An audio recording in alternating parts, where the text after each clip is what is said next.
that when things in their normal living life is terrifying, people who believe in a faith as a kind of fire insurance don't make the gut check in real life. They do whatever is expedient, whatever seems like it's going to get them what they want, and then they hope that they're going to go to heaven. That's what they do.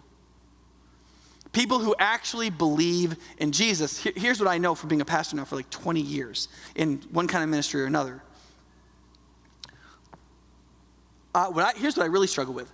People who claim to be Christians, who when their life is blowing up, they just do whatever's closest. They just do something. They just like live with the guy, or they do the thing, or they like tear into the person that's annoying them, or they isolate themselves from people who care about them because the relationship to sort out is really difficult, or they tell lies, or they capitulate, or they do whatever seems like it's going to work. They don't fight through something with their spouse and find help if they can't sort it out, so they just let the thing fester for 10 more years until their wife leaves them one day. You know, like, that's what they do. They do something quick, down and dirty, expedient, pragmatic, fleshly, fear-driven is what they do. Everybody does that. Unless they have faith. Unless they face the fear with a certain kind of faith. And see, when you see it that way, the fear-faith dichotomy, you could believe that if you're an atheist, right? Like atheists believe like you shouldn't kick puppies. Like we have shared beliefs with atheists. Like you don't kick puppies, being kind is good, you know, like torturing babies is wrong. There's a certain body of beliefs that like most people share, right? And so if you're an atheist, you don't even believe in God at all, right? You still believe in untouchable, immaterial, non-empirical, metaphysical beliefs that you think are real, right? Like somebody shouldn't just come and shoot you. That's bad in some, right? And so you're cruising along and you can't like hold, make love to, eat, buy, sell any of that stuff. It's this immaterial thing you believe in, right? No matter what you believe about God, right? And you're sailing towards that thing, you think that thing, and then something happens that makes you afraid, or that you like, and it makes you want to do something else. And the question is, what are you going to do when that fear hits you? And if you say, I'm not going to drive off the cliff to do whatever is expedient, I'm going to stay true to that truth. That's called faith. You understand? That's faith. I'm not going to let the fear take me. I'm going to stay true to that truth. That's called faith. Now, the reason that's true for everybody is because God created everything. He gave everybody a human conscience. We all have, like, there's all kinds of reasons why if you're an atheist, you should become a Christian. Right now would be great, right?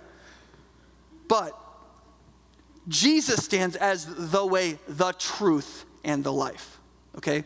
And what Jesus basically argues, and the whole Bible argues this, is that there's nothing irrational about believing in Jesus. That the claim of the Bible is that if we could use our rationality fully, and if we could see all the relevant information, we would be drawn to believe in Christ absolutely with no reasonable alternatives. There would be no intellectually virtuous way to use our reason other than to throw ourselves on the truth of the reality of Christ. That's the argument the Bible makes, that Jesus is true. And when we put our faith in him, we put our faith in him not as some pragmatic thing that's going to help our life, but as the truth. Okay? And we aim at that truth, and then what happens is then life happens to us, and we get afraid. He's not going to heal my daughter. We're going to die in this storm. I'm going to be sick with this the rest of my life. Right? I'm never going to get out of this stupid job. I can't heal this relationship. My kids are always going to hate me. My parents are always going to be this way. I'm never going to make the cut for school. I'm never going to get free of this addiction, whatever, right? And so that fear creates a defeatist attitude. You're never going to be faithful to that. You're never going to make it, or even if you try, you're going to lose everything. You have to choose between a good life and believing the truth. You can't have a good life and the truth. It's going to be just one, and you're probably going to lose both. And so fear drives you down to that pragmatic choice. And the question is, does something interrupt it?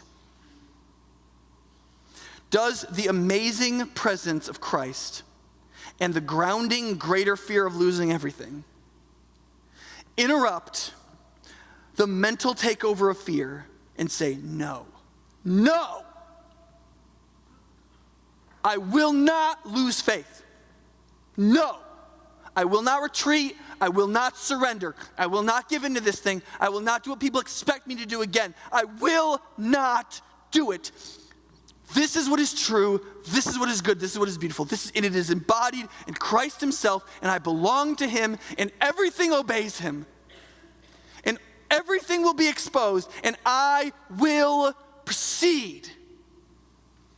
I will not just hear, and I will not just retain. I will persevere in believing what's true until I find myself with him.